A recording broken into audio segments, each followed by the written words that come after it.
Hi, my name is Nick O'Day and I graduated from Klamath Union High School in 2008 and I was a member of Klamath Union DECA for 4 years. In my 4 years of competition, I have acquired 5 trophies and 20 medals at the state and international levels. Now what I'm going to do with you today is just share my secrets on how I do a roleplay and help to bring you a national title. Now basically what a roleplay is the bread and butter of DECA. It's how you compete. It's a business-like scenario that you reenact one-on-one with a judge, no audience, and you have 10 minutes to prepare for it and 10 minutes to reenact it. Now you have 5 competencies that you have to achieve, or performance indicators, and I'm going to show you one of my favorite role plays today. It's in the food marketing series in personal selling. The competencies are: address the needs of individual personalities, use buying motives as the basis of a sales presentation, explain the selling process, use feature benefit selling, and open the sales presentation.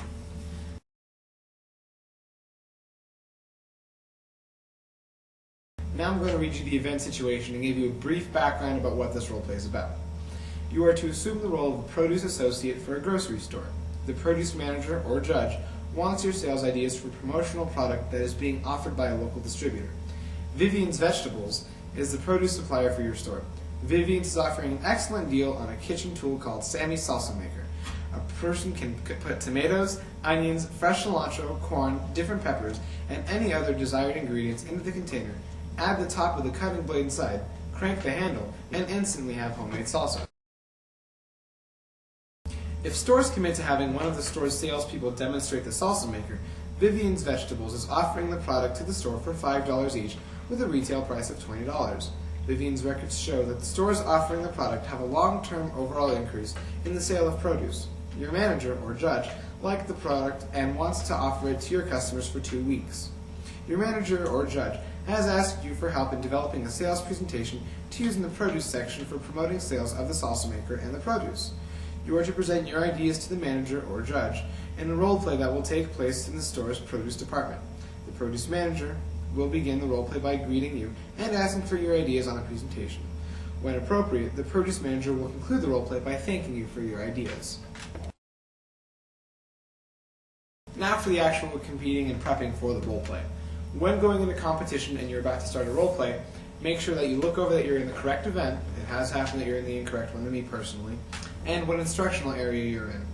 Now I'm looking at this and it's in food marketing series, and that it's regarding personal selling. This will help me a lot in tailoring how I'm going to do my role play. Now when starting, you have 10 minutes. You can use one colored pen or pencil and as much paper as you need.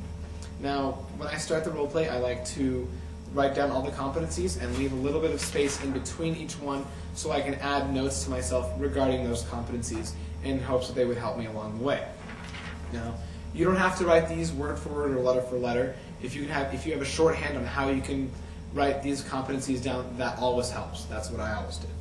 Now, after you write these down, you want to look over the event situation and start taking notes about who you are, where the role play takes place, and who the judge is. Now, on the back, I just wrote, I'm the produce associate, the judge is the produce manager, and then just start filling notes about Vivian's Vegetables. Preparing your role play, you want to make sure that you have an effective use of your props. Now, I'm just going to say this right now, there is no one way to do a perfect role play each and every time. Each different role play caters to different props and different usage of your verbs and your marketing terms. Now, with making props, you can use as much paper and one pen or pencil that you like. Now, some popular props include a business card, which is great to slide across the table to your judge, a brochure, which is just displaying a lot of the products. Now, you can look at this brochure right now and just notice this is a bunch of scribbly lines and stick figure pictures. I just like to say that it's not what you have, it's how you use it.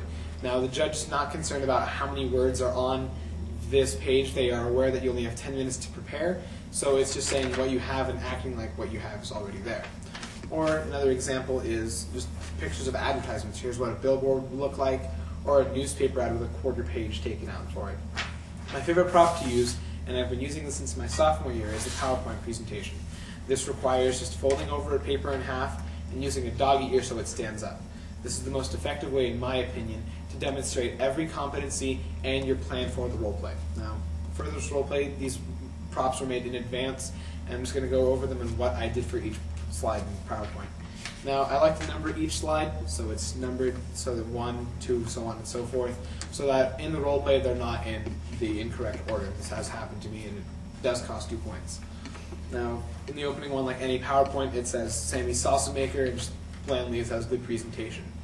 Going over, I like to give a brief summary and a SWOT analysis, which is your strengths, weaknesses, opportunities, and threats. The summary says basically this is what the role play is about, and it's explaining it to the judge. And your SWOT is just saying what we're dealing with right now. Your strengths with this role play is that we have good customer service and an already built clientele. Our weakness right now, and it can easily be fixed, is that we have a lack of employee knowledge on Sammy Salsa Maker. Our opportunities that we can have an increase in sales, and one of our biggest threats is no return on our investment. Now, I just normally slide this off to the side. Normally, the judge may get preoccupied and look at those later. That's up to him. I don't encourage it. So I continue on with my other slides. This next one says the selling process. The selling process is to entice the customer or open the sale, inform customers about what's going on, and you want to address the needs of individual personalities as well as using buying motives as the basis of the sales presentation. During this, just find out basically what they want, how this is going to cater to their needs, and using feature benefits selling as well as closing the sale. In this one slide, I've effectively used 4 different competencies, and I've used them very well. This is going to look well on your role play score because as the judge is looking over the score sheet, he can plainly see that you used word for word almost every single competency, as well as opening the sales presentation, which I will get to later on.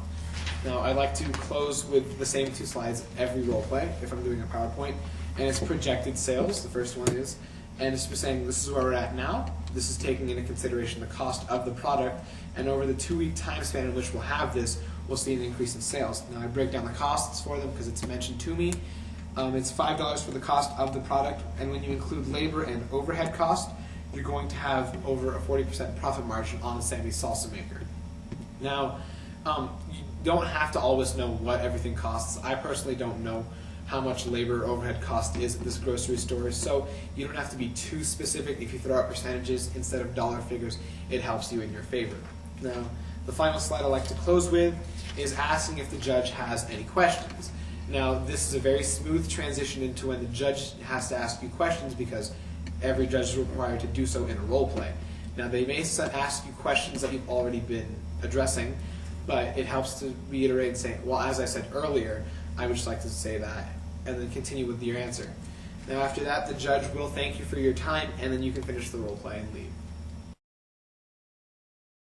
When your 10 minutes of preparation are up for the role play, the event coordinator will instruct you to put your pens and or pencils down and have you stop writing on the papers. You will then leave the prep room and you will follow the event coordinator into the room in which you'll be doing your role play. You'll be either standing in a line or sitting in a row of chairs depending on how the room is set up, and they will instruct you to go to a judge in the role play. Now, the 7 seconds between when you're standing in the doorway and you find out which judge you're going to can make or break your role play. This is when all the first impressions are made by your judge about what kind of role player you are.